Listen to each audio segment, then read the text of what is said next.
Beautiful. All right. So, one day, Jesus and his disciples were traveling on the Sea of Galilee, which of course means they were doing it by boat, though maybe I shouldn't have said of course because Jesus walks in water, but regardless, they're on a boat and they're traveling the Sea of Galilee, and they get to this shore outside of this group of towns. It's called the Decapolis, but it just means 10 cities in a language that's not ours. So we're going to call it the 10 cities. And right outside, they're right on the shore, and they encounter a man who has one of the saddest stories that you might hear. I mean, a really tragic, terrible story. And the story goes like this. This man that Jesus meets, he had a wonderful life.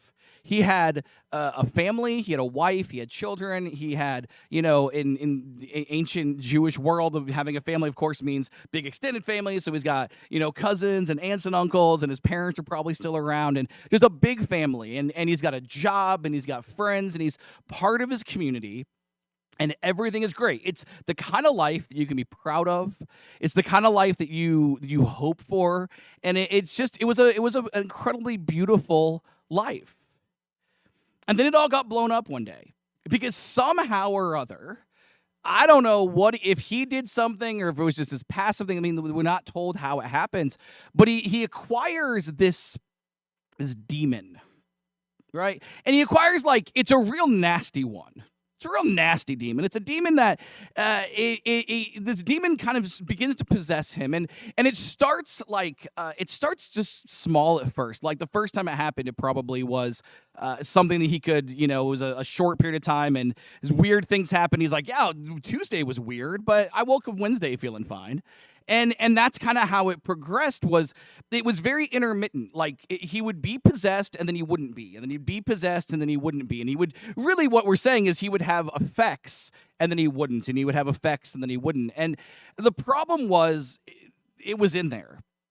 And so as time went on, things began to get worse and worse, and the effects got to be worse and worse. He was terrifying. This man, I mean, he would rip his clothes off. He would cut himself. He would hit himself. He would throw himself down and hurt himself. He would shriek these ungodly screams at people. And we're never told anywhere that he threatens anybody else, really. It's just, he's terrifying.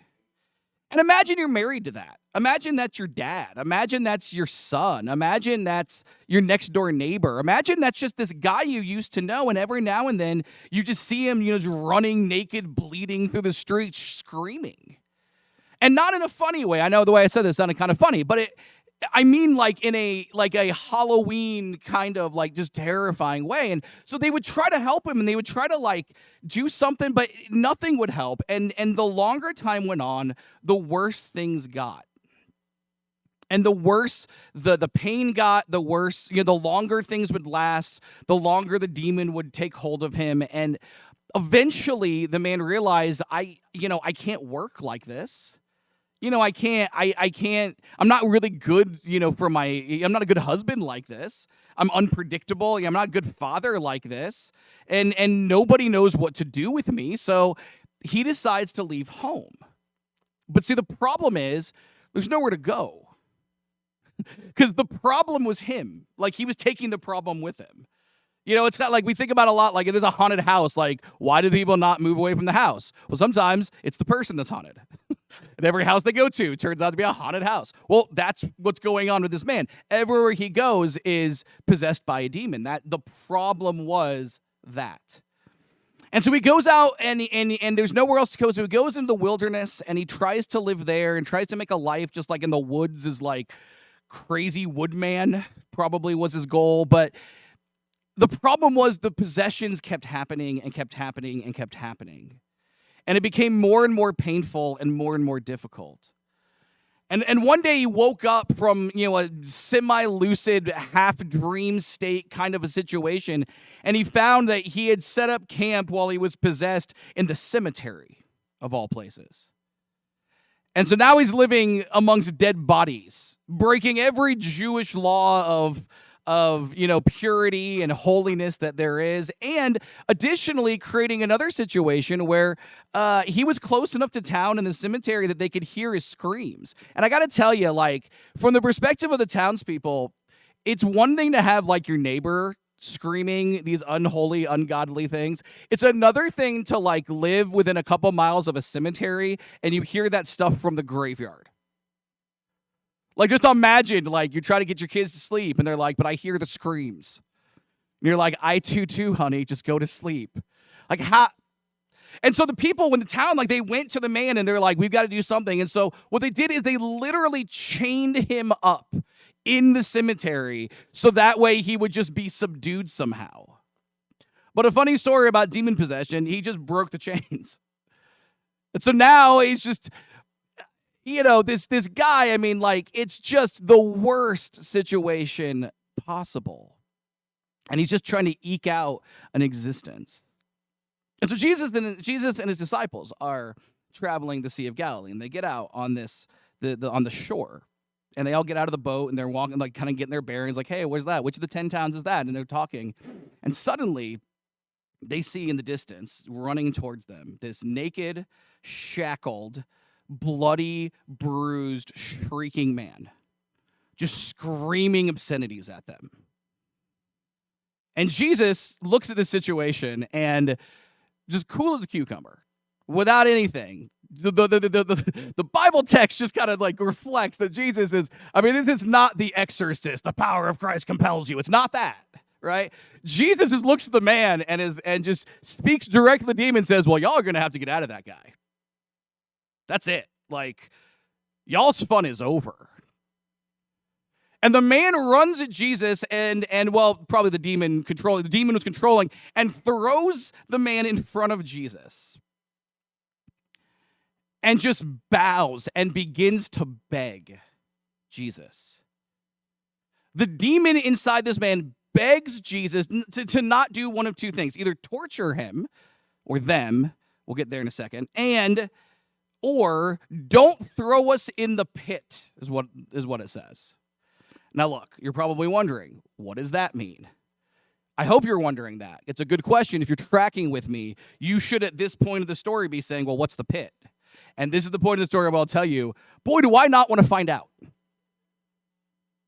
Because if demons are afraid to go there, I just want to take a left turn away from it, right? That's my right. A left turn away from it. Guys, I do know my right from my left. Anyway. The point is, it's just it's kind of terrifying to me, like, whatever this is that Jesus could apparently do, they were just begging Jesus. And the most puzzling part of the story we're going to talk about the least. I'm going to give you one sentence and then just move on. These demons are begging Jesus for mercy. You know what Jesus says? Okay. Jesus has mercy for the demons in this story, which is sort of mind-melting, and I'm going to leave you with it because I don't know what else to say about it. So Jesus says, okay, like, I'm fine. I won't torture you. I won't throw you in the pit, whatever that is, but you're going to have to get out of this guy. So what's your name? And the demon inside the man says, we don't have a name, but we are legion, for we are many. You've seen that in a horror movie if you watch horror movies. They stole it from the Bible. I promise you it was creepy. Like, Andrew is over there like, can I get back in the boat, dude? Like, I know we've seen a lot, but that sentence was horrible. Okay.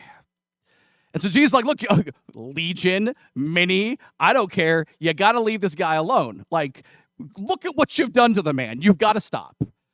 And the demon's like, okay. Tell you what, there's this huge herd of pigs up on that hillside. If you just chuck us into those pigs, we'll leave the guy alone. You win, we win, bada bing, bada boom. Everybody wins. Jesus is all too happy to do this. Says, yeah, absolutely. That sounds like a great solution. And he exorcises the demons and allows them to go into these pigs. Great news for the guy. He is immediately healed, immediately good. Everything's great. Bad news for the pigs. And this is, as an aside, sometimes people get freaked out by this. People get freaked out like, does Jesus not care about animals? And it's like, you ever had a pork chop? How much do you care about that pig that gave you that barbecue? How much do you care? because sounds to me like you're a hypocrite. They didn't eat the things. They're Jews. They don't eat these things. Jesus is out here totally fine killing pigs and not eating them. We're like, that's delicious. Stop with the pig thing in this story. Anyway. So the pigs freak out, of course. Like, the man doesn't know what to do with the demons. The pigs doubly don't know, and they just chuck themselves off of a cliff. I don't know who counted, but they said it was like 2,000 pigs just chucked off the cliff. Seems like a lot of pigs. Sounds delicious to me. At any rate, so great news for the guy. That's good. The problem was those pigs belonged to somebody. There was like, herdsmen that like those were their pigs. And so they're obviously like they've been watching because it's like you would be watching too if a screaming naked guy was bowing before a man and talking in multiple voices and stuff. Like you'd watch too. Like, you take a break from your pig herding to watch. And so they're watching the situation, and they see what happens. And they see that the man has now been healed. Also, they saw that their pigs just jumped off a cliff. And so they realize, like, well, this is all horrible and terrifying, and we hate it. So they go straight to town. And they tell everybody in town, this is what happened, right? This is what happened to my pigs. This is what happened to the guy. And the people in town where the man lives, those people realize, like, well, this is awful. Because here's where we need to understand, okay? Jesus had just arrived there, which means they have not heard him preach. They have not seen him teach.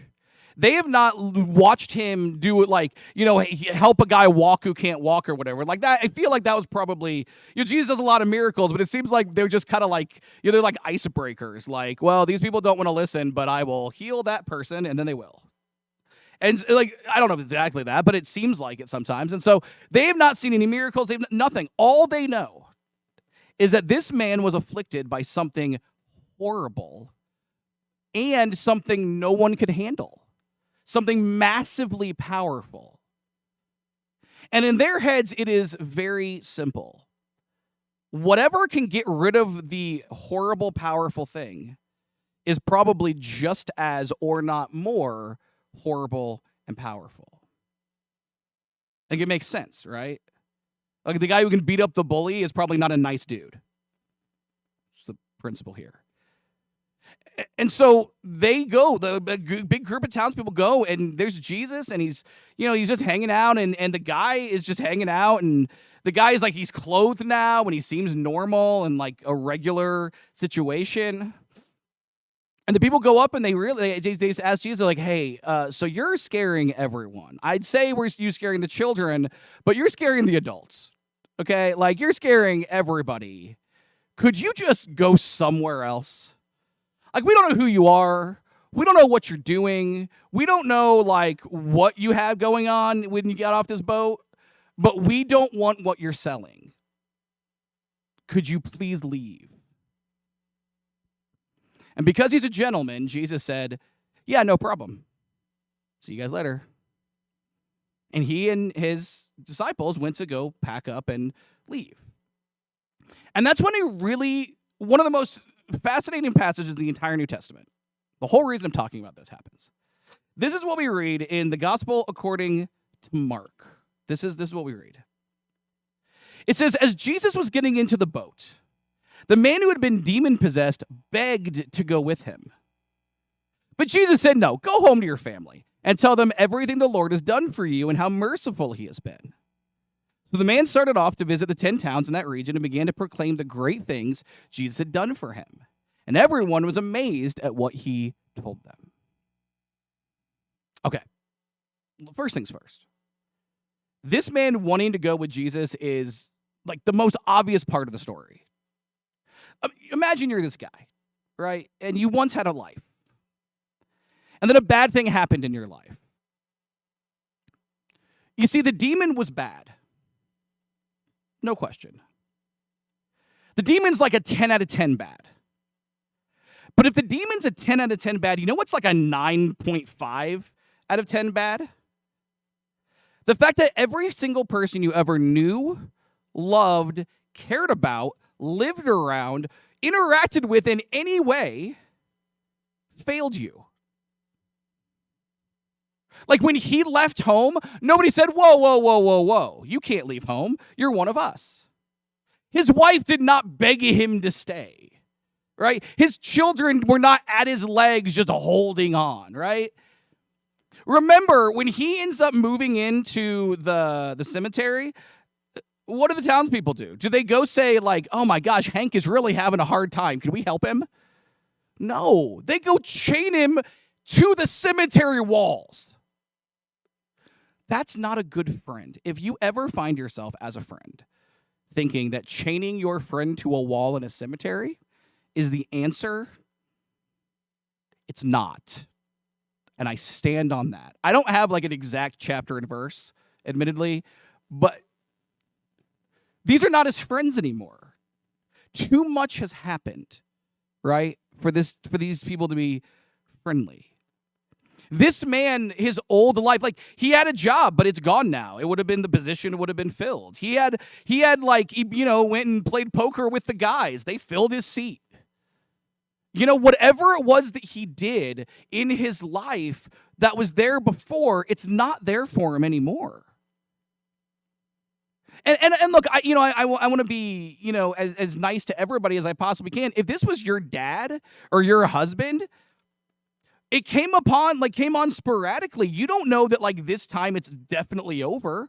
So the guy said it's definitely over. How many times before did he say it was definitely over? So you kind of get it from their perspective too. The point is, this man has nothing to go back to. But even though he knows not one thing about Jesus, right? He knows nothing about Jesus at all. What he knows is that Jesus was kind to him. Yes, he's powerful. Yes, he can do it. But before Jesus could do anything, he was kind. Having the ability to do something and doing that something are two very, very different things. Lots of people have the ability to do all sorts of good in this world, and they don't. So just the fact that Jesus was able to help this man is not really what would have stood out to the guy who, we call him the Gerasene demoniac, because it's in the Gerasene region, and we're just going to keep calling him Hank because I like it.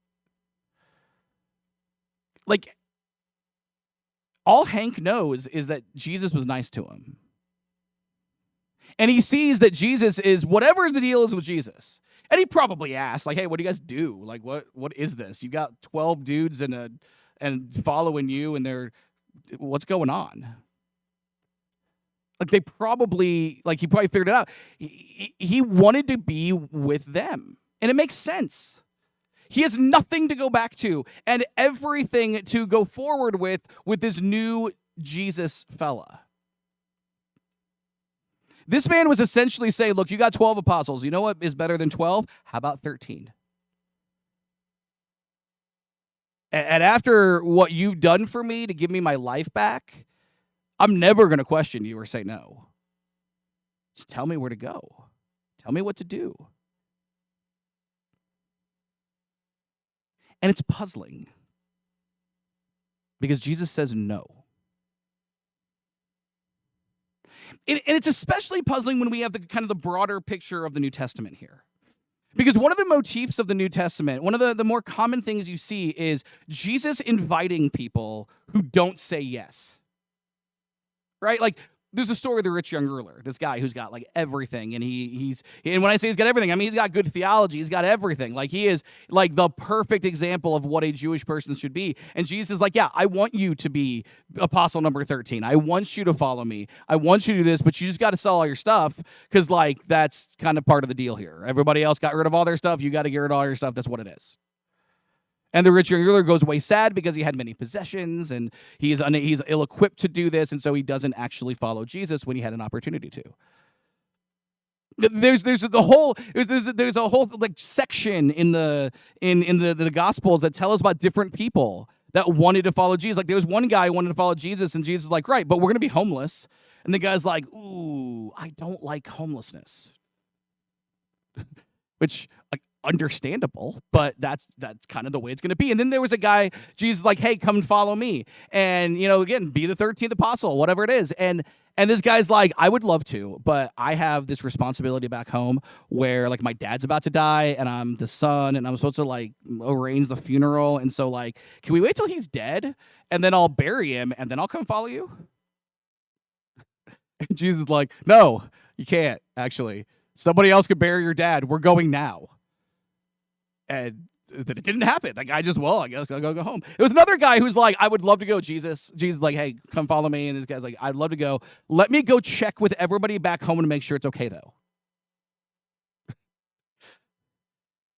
And at that point, Jesus is like, oh my gosh, this mama's boy over here. He didn't say that. He did say that. See, it's not in the Bible, but I promise you he said it. Like there's even like Nicodemus. Like Nicodemus is very, very famous, right? Nicodemus, that's the John 3:16 passage. So Nicodemus comes to Jesus. He's like, hey, we all believe in you. And Jesus is like, cool, then stop being you. And Nicodemus is like, no. Okay. There's a guy named Joseph of Arimathea who is painted as this very good person at the end of the Gospels, but we read he's a secret disciple of Jesus. There's Pontius Pilate even, that church history tells us believed in Jesus, eventually becomes a Christian, but when push comes to shove and Jesus is trying to have a conversation with him, he's just like, no, the Bible is filled with incidences where Jesus invites people to follow him and they say no. And here we have the exact opposite, which doesn't seem to make any sense. This man is saying, I want to follow, and Jesus says, no. And the question has to be asked, why? And there's been different answers. I mean, it should mention that the 10 cities are Gentile cities, so this guy's not Jewish, so maybe Jesus doesn't want a Jewish guy, though it's really weird then that he saved them all on the cross and then sent people to them. That doesn't make any sense. But sometimes people say, like, well, that's it. Other times people say, well, maybe it's too late. It is chapter 8 of Luke. Maybe it's too late to be getting new disciples. It seems not right. I don't know exactly why, right? And nobody does either. It's just like the pit thing. Like nobody has any idea why this man was told not to go. But there are a couple cool things that we can learn that are immediately applicable to our lives because he said no. I don't know why he said no, but I do know that downstream effects give us some things that I think is important for us to recognize. So the first thing is this. The relative importance of what Jesus was asking this man could not have been less than the relative importance of what the disciples had been asked to do. Meaning, if I offer you a $20 bill and I say, if I give you $20 bills, I need you to break that down for me. Give me a 10, a 5, and 5 fives. If I give you that $20 bill and you give me back $19, I'm going to say, well, that's not the same thing. I gave you 20, I want 20 back. This man was giving Jesus 20. And Jesus gave him change, but he gave him the correct change. And the 20 he was offering is really interesting, right? Because if you think about what the apostles do, those 12 guys, think back, what do the apostles do? What is their job? What is their function? Why do we don't revere them like we revere Christ, but like, why do we care about them? And the answer is because they did incredible things, namely, they traveled the world and made Christianity a thing.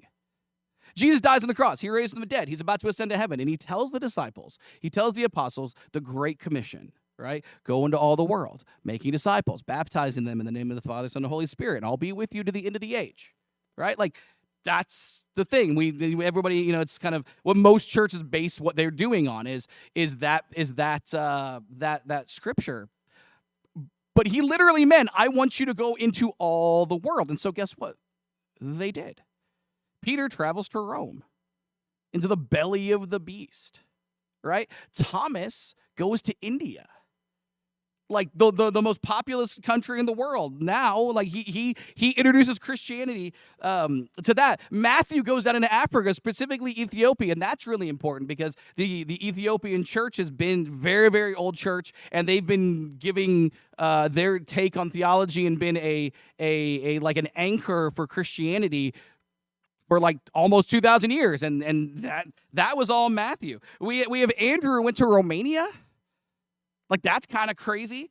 We've got Bartholomew and Thaddeus, who you probably couldn't even name as apostles unless you're super good.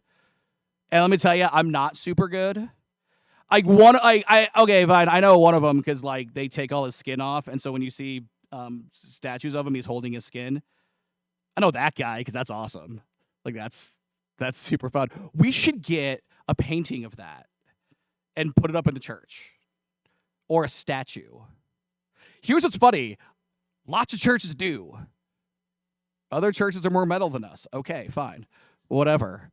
All right. But they went to Armenia. And what's crazy about Armenia is Armenia beats the Catholic Church to being the first official state church. And they did it without like the violence and the threats. And they beat the Catholics by over 100 years.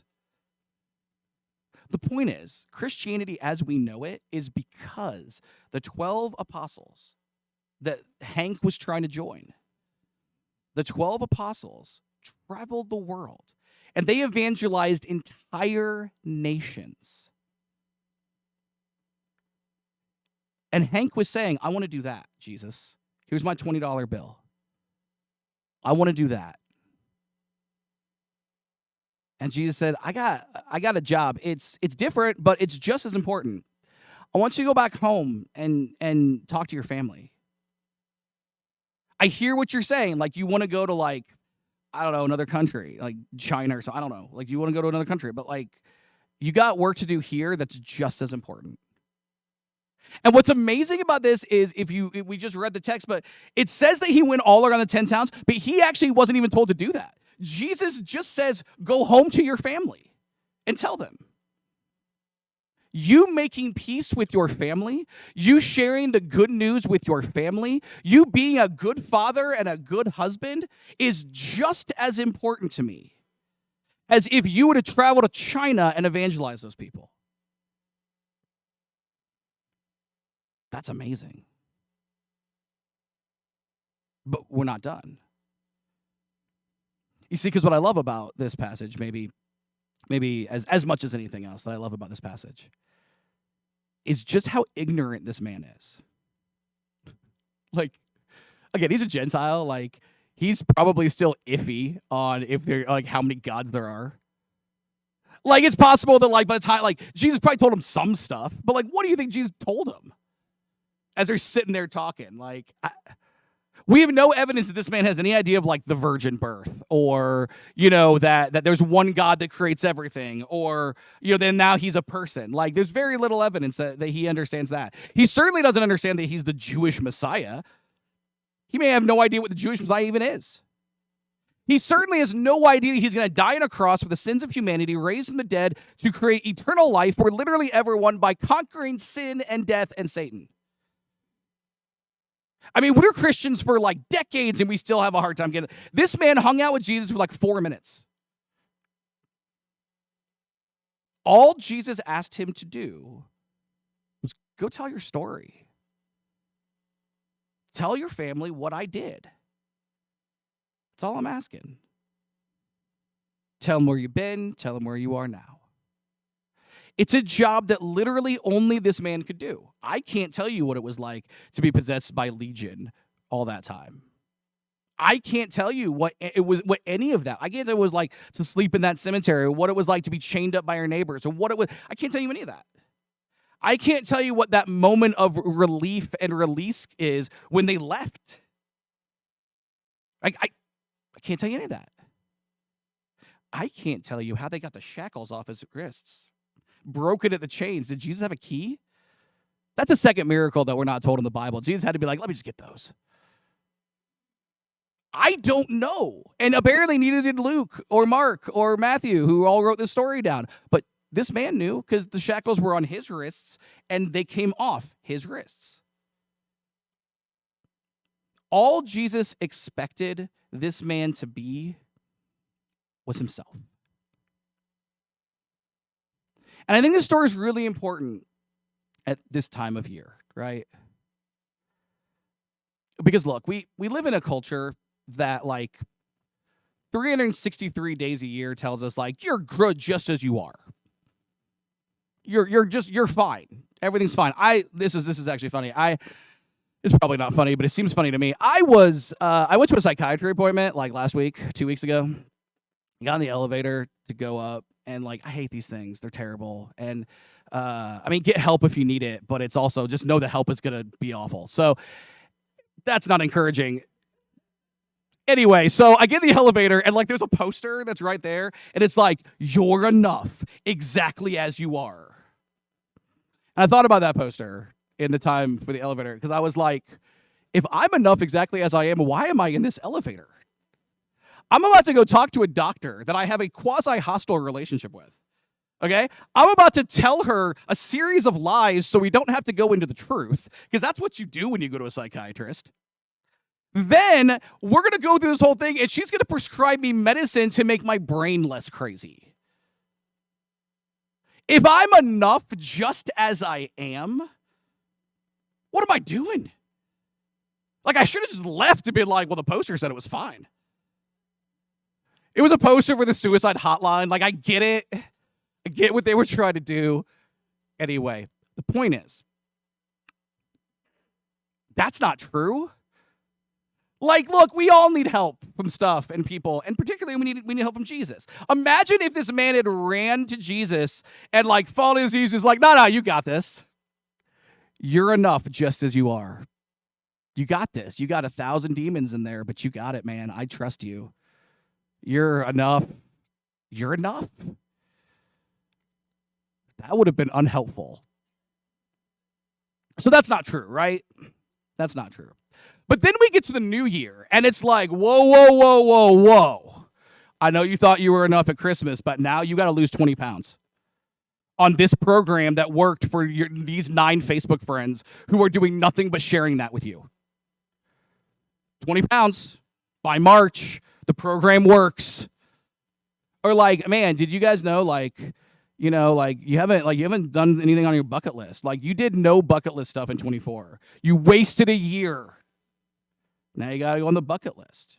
Now you got to buy the new house. You got to buy the new car. And I got to get a new job. Like, do you think you should go back to school? Like, we all have these. There's a reason everybody's going to be in the gym January 1st, right? Like, everybody has these things that we're just told, like, you're not enough if you have this stuff. If you don't have this stuff, right? And so the new year is the one moment of the year where the entire world yells at you that you are not enough. You better do something, and particularly do something that pays me. And then like January 3rd, I'll be like, no, you're enough though, just as you are. Guys, we have very weird messaging in the world. But see, the story of this man, the Gerasene demoniac, Hank, as I like to call him. The story of Hank is a story that goes like this. Hank desperately needs Jesus. Desperately. But then once Hank has Jesus, he's enough. He is enough because he is Jesus. He doesn't have to be Peter or Andrew or James or John or whoever. He doesn't have to be those guys. He has to be Hank, right? And see, there is this thing that we all have in our world where we just compare stuff. I don't even know that it's envy. Like, I think most of us are mature enough to not be like sinning when we do it, but we just compare ourselves and say, well, why don't I have that? Why am I not that? Well, they've got that thing. They spent their 20s doing this. Why didn't I spend my 20s doing this? And we do this, and we live in a world where everybody makes money off of us, so then, it just turns into everybody feeling bad all the time. The lesson is not to tell people they're fine, though. But the lesson is to say that you, as a person with Christ, a person who has discovered the truth that you are a beloved person made in the image of God, The Holy Spirit lives within you because God loves you that much. I mean, when we have that, there's nothing else we need. There may be stuff that like we want. There may be stuff that makes life better. Like if your doctor tells you to lose 20 pounds, do it. The doctors are true, and you should not lie to them at appointments. Or leave the elevator when you see the post. It doesn't matter. But I'm just saying, like, get the obvious stuff out of the way. But the reality is we are enough, not because of us, but because of Christ. And at the end of the day, on all of this, the freeing thing is you don't have to be anybody else. God doesn't expect you to be your neighbor or your friend or your father or your mother or your son or your daughter. God doesn't expect you to be the guy on TikTok. Are guys on TikTok? I think it's usually girls. But anyway, the girl on TikTok, I don't know. I don't have TikTok. Stop using illustrations of things you don't know. Anyway, I just yelled at myself in the sermon. I don't know. That's why I go to a psychiatrist, guys. We're just connecting the dots here. Anyway, you don't have to be anybody but you. Jesus looked at this man with a straight face and said, look, I could send you to like Bolivia, but you got a family. Go home to your family. And look, the kingdom of God is made up of a lot of people. Yes, there have been martyrs and capital S saints, and there have been people who evangelized the world. And then there are people who faithfully, lovingly spend their lives as fathers and mothers and brothers and sisters, sons and daughters. People who just lived their lives loving their neighbor, doing unto others as you would have them do unto you, and following Christ in that way. And God doesn't expect a martyr to be that person either, or you to be the capital S saint. God expects you to be you because you are, in fact, enough. Not on your own, of course, but you are enough. And with that said, all of this is just leading to my favorite Bible verse. I thought, let's just do my favorite Bible verse for the end of the year. The last Bible verse we're going to read in 2024. Let's do it. This is what we read from the Apostle Paul, I think putting a bow on this whole thing in his letter to the church at Colossae in the first century. Paul says this, now God has reconciled you to himself through the death of Christ in his physical body. As a result, he has brought you into his own presence, and you are holy and blameless as you stand before him without a single fault. I just love that Jesus told the guy no. I mean, it'd been fun to have a 13th apostle, but I love the lesson that you and I can take that you don't have to be somebody else, because what you have is enough, and who you are is enough in Christ. So our final lesson for the year, 2024, as we go into 2025. And we actually talk about this very thing, expanded a little bit. This is like a prologue to the first series of the year. This is like the very like track 0, back when they used to do that on stuff. Anyway, it's ruined by streaming. But back in the day, you could like rewind the CD. I don't know. We probably did it on vinyl too, but those are old people. All right, here we go. I don't know why I just chose violence at the end of the year. So sorry. Our last lesson of the year, from the last sermon of the year, is this. We need Christ, but because we have him, we are and have enough. We need Christ, but because we have him, we are and have enough. We're going to sing a song. We're going to offer an invitation. If you want to follow Jesus and get baptized, you should. All of you guys know this in this room. And if you guys want to join the church, you should. And all of you guys know that. Just come talk to me if you feel like it. So here we go. One last invitation song after one last sermon for 2024. Here we go.